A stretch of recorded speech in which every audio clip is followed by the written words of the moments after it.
Bonjour à tous, je suis ravi de vous retrouver aujourd'hui pour la suite de notre rétrospective de l'année 2021.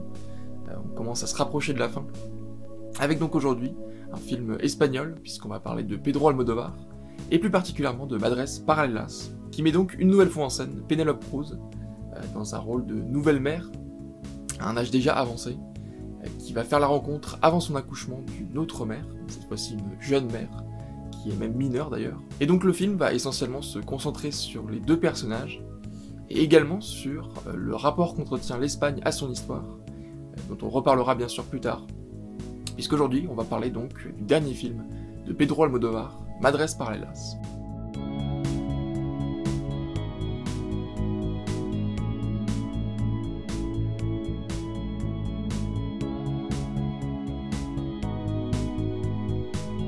Alors évidemment, la première chose, ce sont ces deux histoires qui sont des histoires parallèles. D'un côté, on a celle de Janice et Anna, qui vont accoucher en même temps, et qui vont au cours du film se perdre de vue, puis se retrouver.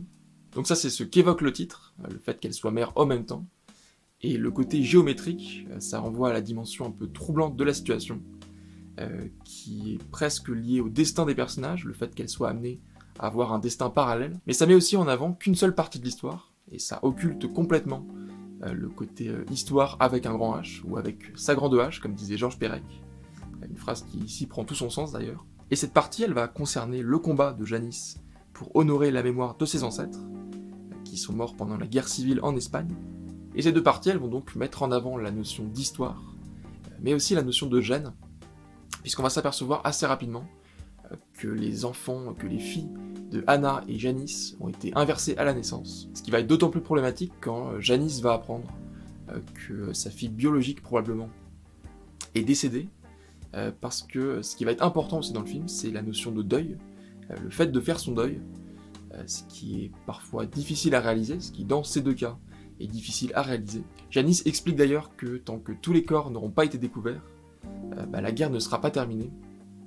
Et c'est une idée qui, dans le cas de sa fille, même si c'est difficilement comparable, c'est une idée qui, donc, dans le cas de sa fille, est quasiment impossible. C'est impossible de faire son deuil.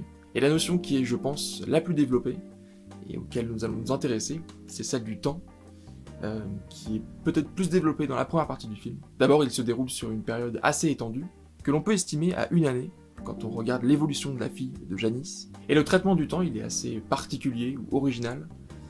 Janice dit par exemple, à un moment, en ouvrant la porte à Arturo, qu'elle a perdu toute notion du temps.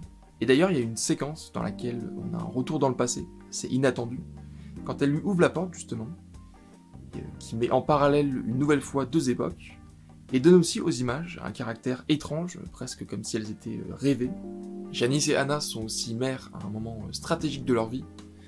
C'est peut-être le dernier moment pour Janice d'être mère. Et c'est l'un des premiers, parce qu'elle est encore mineure pour Anna. C'est un des premiers moments donc dans sa vie pour être mère. On a aussi beaucoup de passages qui sont sautés au début. Par exemple l'éloignement des deux protagonistes. Et puis enfin, on a la notion du passé, qui est aussi très importante, même si elle concerne essentiellement que le tout début et la toute fin. La mémoire donc que l'on retrouve à travers les fouilles archéologiques, mais aussi lors d'une scène, celle dont on a déjà parlé plus tôt, dans laquelle Janice est en désaccord avec Anna sur la notion de mémoire. Et au-delà de ça, il y a quelque chose que j'ai trouvé très intéressant dans le développement du récit. C'est le fait qu'elle s'impose presque à elle-même le dénouement. Je m'explique. Tous les problèmes de l'intrigue dans le film vont apparaître uniquement parce que Janice décide de faire un test biologique sur sa fille, et plus tard sur Anna, à son insu d'ailleurs. Et c'est cette curiosité qui va amener le personnage à être séparé de sa fille, pas biologique mais adoptive donc. Et je pense que dans la vie, tout le monde n'aurait pas fait ce choix-là.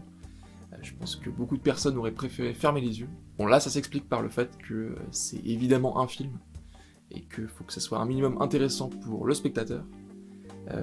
Mais je pense qu'au-delà de ça, il y a eu l'idée de qu'elle veuille presque que ça arrive, que même si elle sait que ça va lui faire du mal, qu'elle le fait, je suppose, pour sa bonne conscience. Et il y a aussi le fait, alors ça n'a rien à voir, mais il y a aussi le fait qu'il y a un féminisme sous-jacent, qui n'est jamais vraiment évoqué dans le film, mais qui est présent un peu partout.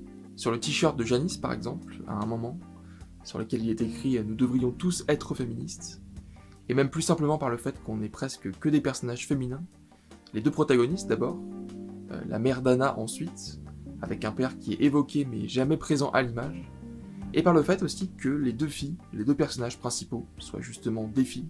Et la question principale du film, c'est de comment être mère, parce que les deux mères sont seules et indépendantes. Il y a aussi un côté très réaliste et à la fois très artificiel des images. Les deux actrices sont souvent mises en scène mal coiffées et habillées dans des tenues du quotidien. Il y a aussi des petites erreurs de langage qui ont été gardées au montage, et des gestes un peu maladroits, comme celui de Penelope Cruz quand elle mange au début, ou des gestes qu'on voit habituellement peu au cinéma, comme le fait de se frotter le visage, sans que ça ait un sens particulier dans l'histoire. Et en même temps, il y a donc un côté très artificiel, qui représente peut-être le métier de Janice, qui est photographe, et qui a donc l'habitude de mettre en scène. Et c'est quelque chose qu'on retrouve notamment dans la musique, qui donne souvent cet aspect aux images, qui est encore une fois composé par Alberto Iglesias, le compositeur attitré de Pedro Almodóvar, donc, et qui agit donc, la musique agit en contraste avec les images, et elle rappelle d'ailleurs parfois un peu celle de Psychose. Et la plupart du temps, elle est dissonante, dans des scènes qui ne s'y prêtent pas particulièrement, ce qui présage certainement du fait qu'on n'est jamais à l'abri d'un drame qui puisse arriver, et ce qui présage certainement d'ailleurs le drame qui va arriver.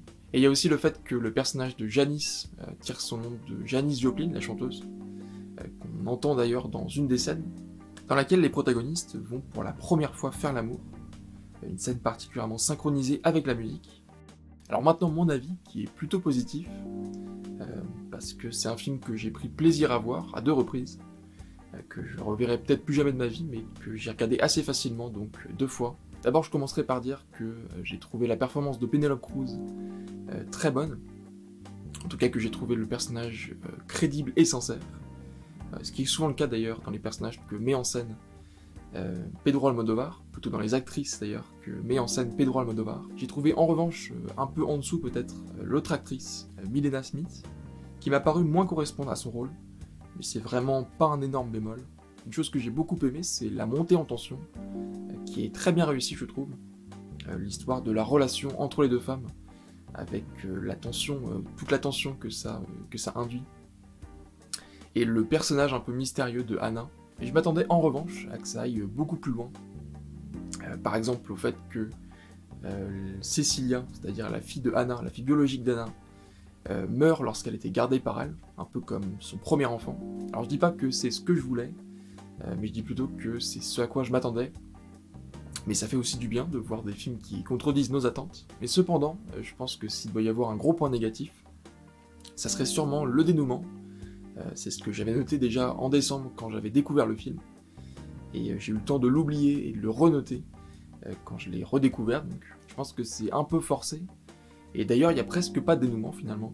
On comprend des choses, notamment que la relation entre les deux femmes s'est apaisée, mais on n'a pas plus d'informations.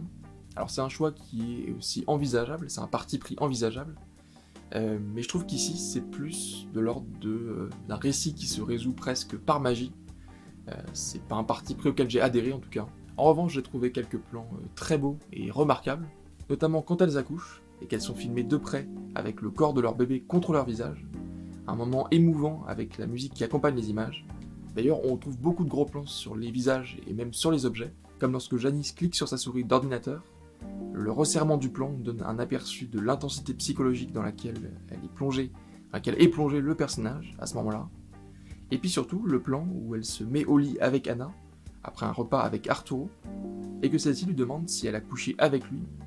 On aperçoit alors que l'œil d'Anna au-dessus du visage de Janice, ce qui donne un sens tout particulier aux images, le fait que cet œil pèse sur Janice, presque comme une présence malveillante au-dessus de sa tête. Voilà, j'ai trouvé que c'était un plan qui était d'une grande beauté, et en même temps qui raconte vraiment quelque chose dans le récit. C'est pas juste un plan pour faire beau, comme ce qu'on peut voir dans beaucoup de films aujourd'hui. Voilà, j'espère que cette vidéo vous a plu.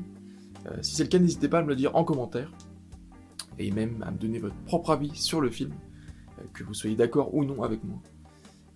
Donc c'est fait de manière constructive. Et j'en profite pour vous dire que j'ai sorti une vidéo sur David Lynch il y a quelques jours, et que j'aimerais beaucoup avoir des retours dessus, parce que ça m'a demandé beaucoup de travail. Que vous soyez connaisseur ou non de son cinéma, vous pouvez aller voir la vidéo, il n'y aura pas de spoiler, promis. Et nous on se retrouve très vite pour la suite de cette série, et la fin de celle sur Tarantino, qui sera d'ailleurs, je pense, la prochaine vidéo. Et d'ici là, moi je vous dis à très vite.